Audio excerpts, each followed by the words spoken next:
बिस्मिल्लाहिर्रहमानिर्रहीम। Islamic library में आप सबको खुश आमदीद कहती हूँ। वीडियो देखने के लिए मेरे चैनल को सब्सक्राइब कर लें और बेल आइकॉन को क्लिक कर दें ताकि मेरी आने वाली वीडियो से इस्तिफादा हासिल कर सकें। जब मस्जिद हराम का लफ्ज़ बोला जाए तो उससे मुराद काबा शरीफ है और उसके आसपास मताफ की जगह और वो सारी तौसीयात हैं जो हज़रत उमर रज़ी अल्लाह अन्हु के दौर से शाह फहद के ज़माने तक मुख्तलिफ तारीख़ी अदवार में होती रही हैं। नीज़ मस्जिद हराम के इतलाक़ में वो सहन भी शामिल है जो मस्जिद के इर्द गिर्द नमाज के लिए तैयार किए गए हैं। हज़रत अबू ज़र रज़ी अल्लाह अन्हु ने रसूल अल्लाह सल्लल्लाहु अलैहि वसल्लम से दरियाफ़्त किया कि रुए ज़मीन पर सबसे पहली मस्जिद कौन सी है। आप सल्लल्लाहु अलैहि वसल्लम ने इरशाद फरमाया, मस्जिद हराम। फिर पूछा कि उसके बाद दूसरी मस्जिद कौन सी है। आप सल्लल्लाहु अलैहि वसल्लम ने जवाब दिया, मस्जिद अक्सा। मज़ीद पूछा कि इन दोनों के दरमियान कितना फासला था। फरमाया 40 साल। इब्ने क़ैम रहमतुल्लाह फरमाते हैं, मस्जिद अक्सा से मुराद वो तामीर है जो हज़रत याकूब बिन इसहाक़ अलैहिस्सलाम ने की, इसलिए कि हज़रत सुलेमान अलैहिस्सलाम ने उसको अव्वलन बनाया नहीं बल्कि पुरानी इमारत की तजदीद की थी। नबी अकरम सल्लल्लाहु अलैहि वसल्लम ने इरशाद फरमाया, मस्जिद हराम में एक नमाज का अजर व सवाब 1,00,000 नमाजों से ज़्यादा है। चुनाचे मस्जिद हराम में एक नमाज 55 साल 6 माह 20 रात की उन नमाजों के बराबर होती है जो आम मसाजिद में पढ़ी गई हों।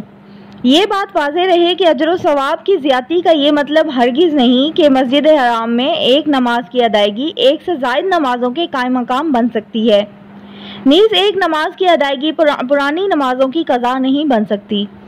लिहाजा अगर किसी के ज़िम्मे 2 नमाजों की कज़ा थी और उसने एक नमाज की कज़ा मस्जिद हराम में पढ़ी तो ये एक नमाज ही की अदायगी होगी, दूसरी नमाज की कज़ा बाकी रहेगी। मालूम हुआ कि ये सिर्फ अजर व सवाब की ज़्यादती है, असल तादाद की नहीं। एक ज़माने तक लोग इमाम की इक्तदा में नमाज बाजमात मकाम इब्राहिम के पीछे अदा करते रहे और सिर्फ इसी एक जानिब जमात कायम होती, बाकी सिमतों में सफ़े नहीं होती थी। लेकिन जब नमाजियों की कसरत हो गई तो ये सिमत तंग पड़ गई। मक्का के गवर्नर खालिद बिन अब्दुल्ला अल कसरी मुतवफ़ी 120 हिजरी ने बैतुल्लाह के चारों तरफ गुलाई में सफ़े बनवा दी, जिसकी तायीद उस वक्त के उलमा, फुक़हा और नाताबीन ने की। चुनाचे उस वक्त से आज तक चारों तरफ सफ़ें कायम होती चली आ रही हैं। इब्ने जरीज कहते हैं, मैंने हज़रत अता रहमतुल्लाह से पूछा, जब लोग थोड़े हों तो वो मकाम इब्राहिम अलैहिस्सलाम के पीछे नमाज अदा करें या काबा शरीफ के चारों तरफ। हज़रत अता रहमतुल्लाह ने जवाब दिया, बेहतर ये है कि उनकी सफ़ काबा की चारों तरफ फैली हो। ये बात जहन में रहे कि जो शख्स खाना काबा के पास नमाज अदा करे उस पर लाजिम है कि काबा का रुख करे, जैसा कि हज़रत अब्दुल्ला इब्ने उमर रज़ी अल्लाह अन्हुमा से मरवी है कि मशरिक़ और मग़रिब के दरमियान सारा किबला है सिवाय उस शख्स के जो काबा के पास हो।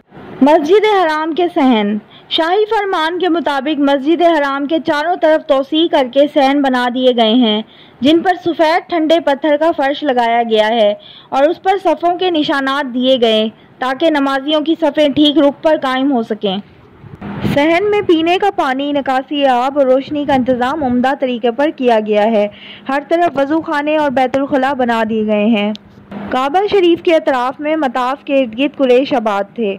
उन्होंने मताफ़ और बैतुल्लाह तक आने जाने के लिए मकानों के दरमियान गलीनुमा जगह खाली छोड़ी हुई थी। उनके मकानात और बैतुल्लाह के दरमियान कोई दीवार हायल नहीं थी। सबसे पहले जब हज़रत उमर रज़ी अल्लाह अन्हु ने मस्जिद हराम की तोसी की तो मताफ़ के गिर्द दीवारें भी बना दी और उनमें दरवाजे भी लगवा दिए। फिर जैसे जैसे मस्जिद हराम में तोसी होती गई दरवाज़ों की तादाद भी बढ़ती रही, यहाँ कि दूसरी सऊदी तोसी के बाद इनकी तादाद 95 से तजावज़ कर गई। इसमें वो दरवाजे भी शामिल हैं जो तहखाने पहली और दूसरी मंजिल में दाखिल होने के लिए हैं। नीज़ मुतहरिक सीढ़ियों के दरवाजे और पुलनुमा गुजरगाहों के दरवाजे भी शामिल हैं। इनकी गिनती का आगाज़ बाबे मलिक अब्दुल अजीज़ से शुरू होकर दूसरी सऊदी तोसी के आखिरी दरवाजे नंबर 95 पर ख़त्म होता है। वाज़ेह रहे कि बाज़ दरवाजे कुछ अरसा कबल ही बनाए गए हैं जो मज़कूरा तादाद में शामिल नहीं है। मसलन मसा में बाबे बनी शैबा की जानिब पुल नुमा गुजरगाह और मरवा के करीब बनाए गए नए दरवाजे वगैरह। इस तरह मस्जिद के दरवाज़ों की तादाद 112 से तजावज़ हो गई है। मस्जिद हराम के मीनार। मस्जिद हराम की इमारत में 9 मीनार हैं जिनमें से 8 मीनार 4 सदर दरवाज़ों बाब मलिक अब्दुल अजीज़, बाब फतह, बाब उमरा और बाब मलिक फहद पर बनाए गए हैं, जबकि नवा मीनार सफ़ा से मुत्तसिल दरवाजे पर बनाया गया है। हर मीनार एक मुस्तहकम बुनियाद पर कायम है, जिसका घेरा 27 मुरब्बा मीटर है। इन मीनारों के अंदर गोल सीढ़ियाँ हैं, जिससे मीनारों पर चढ़ा जा सकता है। ये थी मेरी आज की वीडियो। उम्मीद करती हूँ आपको वीडियो बहुत पसंद आई होगी। अगर आपको वीडियो अच्छी लगती है तो मेरे चैनल को सब्सक्राइब करें, लाइक करें और शेयर करें। अल्लाह हाफिज़।